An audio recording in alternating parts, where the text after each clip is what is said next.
Today, we are conducting a forensic investigation into a crime that happens in plain sight, right on your front lawn: lawn care fraud. So imagine this. You get home and there's a small professional-looking sign stuck in your grass. Your first thought might be, oh nice, the lawn got treated.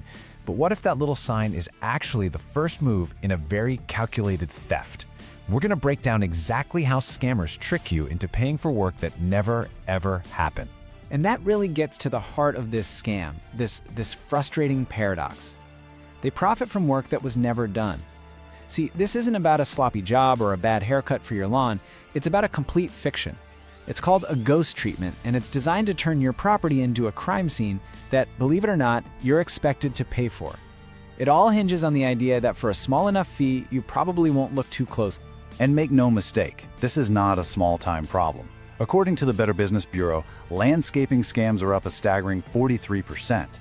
This is not just a few bad apples. It's a growing business model built on exploiting our trust. Think about your own street. This suggests that dozens of your neighbors could be targeted. For the criminals, it's low risk and high reward, and it works precisely because it's designed to fly just under our radar. Okay, so here's how we're going to break this down to understand it and then defeat it. First, we'll look at that first warning sign, the little flag in your yard. Then we're going to dissect the scam itself, piece by piece. We'll get into the powerful psychology they use to manipulate you, and once we know the system inside and out, we'll build your unbreakable defense. All right, let's start with the very first clue that something is wrong.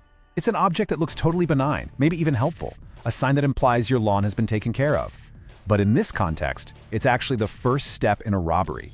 That sign is an anomaly. It's a piece of evidence that's been planted to kick off the whole process of billing you for a service that never was. So this is the central question, right? The entire scam pivots on this first move. It really shows how easily our trust and just the appearance of legitimacy can be weaponized against us. We're all conditioned to see a service sign as proof of work.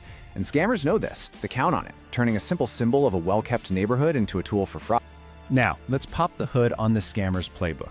I want you to think of it like a machine, a system that's been engineered for one single purpose: to take your money with the least amount of effort possible. This isn't improvised. It's a step-by-step process designed to create just enough confusion and just enough pressure that you'll pay the bill without asking the right questions. So let's deconstruct that machine. First, let's be perfectly clear on what we mean by ghost treatment. This is not just a bad job. It's a bill for a service that literally never happened. It only exists on paper. The term ghost is perfect because the work is invisible. It was never there. They might claim they sprayed for weeds, but in reality they might as well have sprayed your lawn with water for 30 seconds, and honestly, sometimes that's exactly what they do. This phantom billing machine, it follows a pretty predictable 6-step playbook. It starts with targeting, where they find neighborhoods with busy families or seniors who might not be watching closely. Then comes the pretext. You know, the classic "we were just next door and have extra material" line. Third is the ghost service itself, the work that never happens. And then the real trap, administrative coercion, where the fake bill and the pressure appear. Once they extract the money, they make a swift exit and just disappear. Step 4, administrative coercion. That's the absolute heart of the trap. This is the crucial moment for the victim. A bill just shows up, maybe taped to your door, for work you never asked for. And the entire goal here is psychological. It is designed to make you doubt yourself. You start thinking, wait, did my husband approve this? Did I forget a conversation we had about the lawn? That tiny flicker of self-doubt is the only weapon they need. And to create that self-doubt, they use a few specific tools to induce what you could call administrative panic. You've got the upsell trap, where a cheap mow suddenly turns into a fake $500 emergency. There's material spoofing, which is just pure fraud, charging you for premium fertilizer and spraying colored water. But their most aggressive tactic is lien intimidation, using official-looking but totally fake legal documents to threaten your actual home if you don't pay their little $50 phantom bill. So you have to ask, why does this work so often? Well, it's because this isn't just an attack on your bank account. It's a very sophisticated attack on your mind. Scammers use these invisible psychological weapons to bypass your rational defenses and trigger an emotional, compliant response. Let's look at exactly how they pull it off. Their most powerful invisible weapon is something called social proof. We are all hardwired to trust what we see other people doing. It's a mental shortcut. You know, if a restaurant's packed, we assume the food is good. Scammers exploit this. When they stick their company signs on a few lawns in your neighborhood, they're not just advertising, they are manufacturing the illusion of popularity. Your brain sees the signs and subconsciously thinks, well, if the neighbors are using them, they must be legit.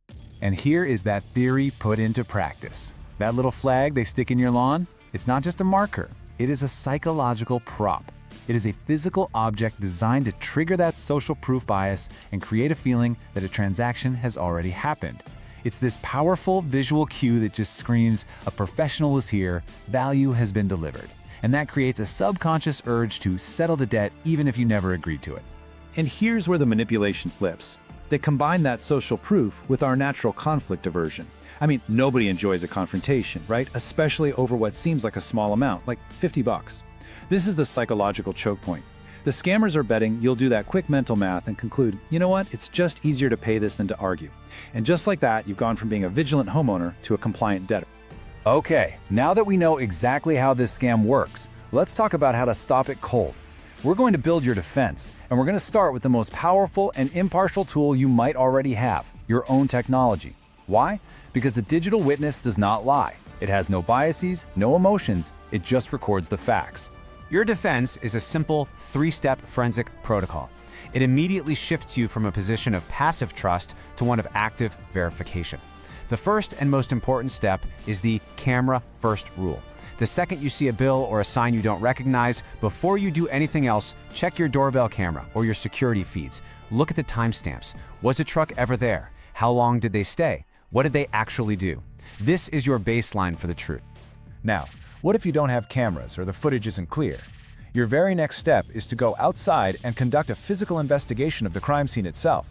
You're shifting here from a digital analyst to a physical one, looking for tangible, real-world proof that a service was actually performed. Real work always leaves real evidence. This table shows you exactly what to look for. If they said they aerated, you should easily be able to find dozens of these little soil plugs on top of the grass. If they fertilized, look closely near your sidewalk. You'll almost always find a few stray little blue or green pellets. But the key thing to remember is this: a complete lack of evidence is, in itself, the most powerful evidence you have. It confirms a ghost treatment. Okay, now for the final and I think most important layer of your defense. This is the one that makes you basically immune to these tactics.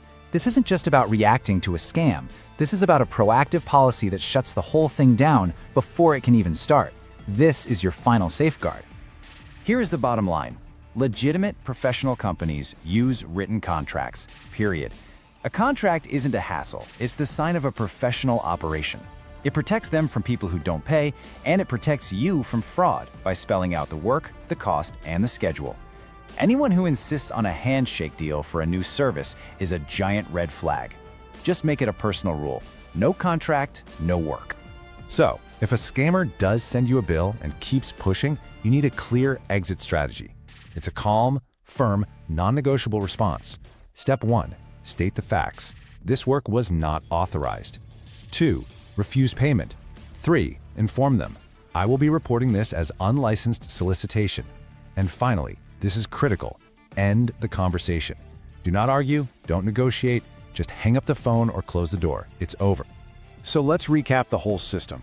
Lawn care fraud is a phantom service billing system. It's designed to bypass your normal financial checkpoints by using the psychological triggers of social proof and administrative coercion. Its success depends entirely on what's called information asymmetry. They know for a fact they did nothing, while you're left in a state of doubt. And they exploit that doubt by weaponizing your natural aversion to conflict. Your final takeaway should be this simple, protective mantra. I want you to memorize it, say it to yourself. No contract, no payment. If I didn't call the crew, I don't pay the bill. Your property line is a security line. Treat anyone who shows up uninvited to work on your home with the same skepticism you'd have for any other uninvited stranger. If you didn't hire them, you don't owe them. It really is that simple.